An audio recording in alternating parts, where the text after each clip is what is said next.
My friends, his soul will be returned inside his body, inside his grave. Now it will be the grave's turn. And what will the grave say? The grave will say, كُنْتَ لَأَبْغَزْ مَنْ يَمْشِي عَلَى ظَهْرِ إِلَيَّ. Out of all the people that walked on me, you, Abdullah, was the one I hated most of all. You, O Abdullah, was the one I hated most of all. O Abdullah, I've been waiting for you all this time. I've been waiting for you to come to me. Now that you have come to me today I will make you pay the price. Today you will know how I will deal with you.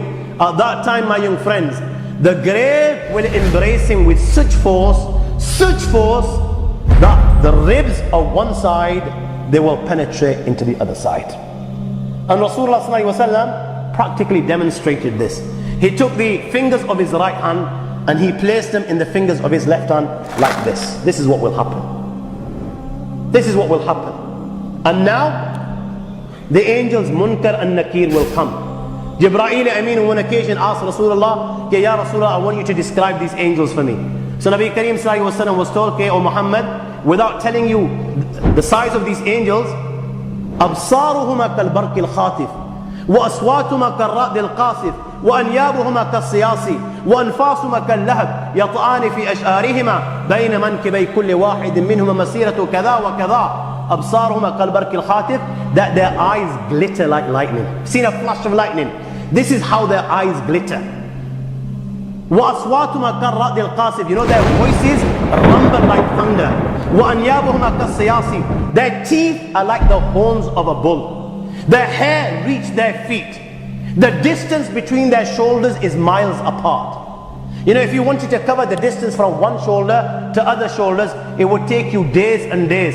كَنُّزِيَتْ مِنْهُمُ الرَّحْفَ وَالرَّحْمَ إِلَّا بِالْمُؤْمِنِينَ. Rasulullah sallallahu alaihi wasallam was told that in these people, there is not even an ounce of mercy inside their hearts.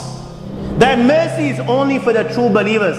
They will come to everyone. مَا كُلِّ وَاحِدٍ مِّنْهُمَا عَمُودٌ مِّنْ حَدِيدٍ لَوْ اجْتَمَعَ عَلَيْهِمْ مَنْ فِي الْأَرْضِ مَا حَرَّكُوهُ. Each one of them will carry a hammer of steel. My young friends, all those within the dunya, from the humankind and jinn kind, if they were to get together just to pick up one of these hammers, never mind moving it an inch, they will not even be able to move it a millimeter. Not even a millimeter. They will come to him in his grave. They will reproach him. فينطحران انتحارا يتقعقع منه عظامه وتغول أعظام من مفاصله فيخر مخشين عليه. They will reproach him in such a manner, Allah protect, that every bone in his body will begin to crack. Every bone, they will reproach him. He will faint. When he comes round, they will ask the three questions. من ربك؟ ما دينك؟ من هذا الرجل؟ يا هذا اعرف مكانك. Recognize where you are. Look around you. The dunya has come to an end. You are now inside the grave. Tell us, Man Rabbuk, who is your Lord? Now you and I were sitting here and thinking, yeah, yaar, I read the kalima la ilaha illallah Muhammad Rasulullah. Who doesn't know the answer to these? Who doesn't know the answer to these? My Lord is Allah, my deen is Islam, and this man is Muhammad. Who doesn't? These are simple. My young friends, you know, in there, if you haven't lived a life according to the teachings of Allah and His Rasul sallallahu alaihi wasallam, you know what? Just as those that wine and dine whilst they're alive are whining and dining on deathbed, and rather reading the kalima la ilaha illallah, they're uttering nonsense like give me intoxicants to drink.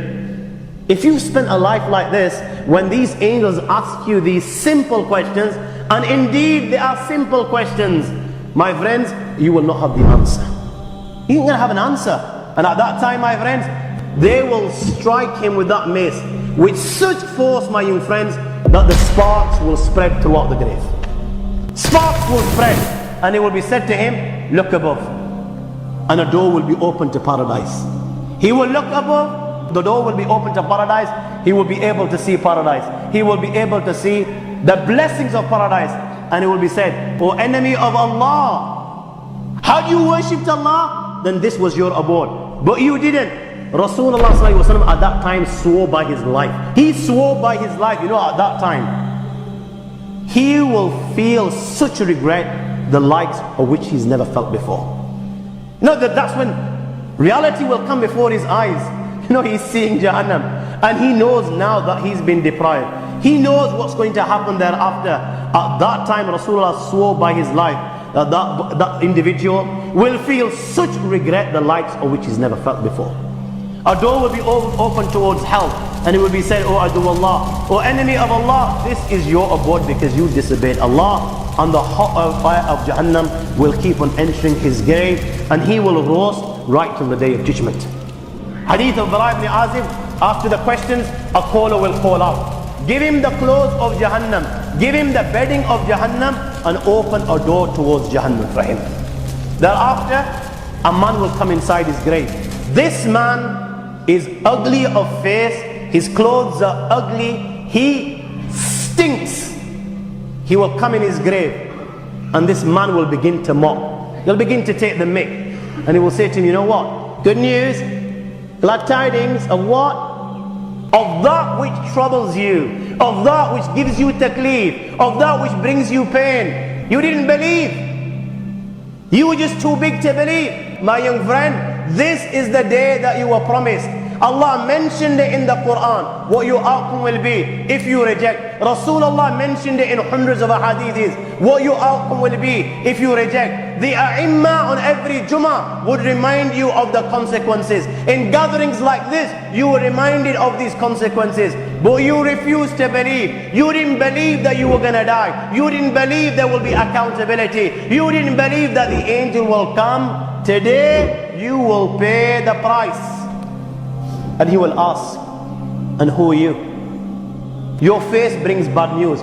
Who are you? He will turn and say to him, you know the bad deeds that you performed in the dunya? I am those deeds. Allah has given me a body so that you can see what you did in the dunya. And my friends, when he can see his deeds before him in the form of a body, black body which literally stinks, which black clothing, my friends, he will begin to beg the Almighty Allah. He will now know what's going to happen, my friends, and he will begin to beg the Almighty Allah, Wallah, I beg you, do not bring the final hour.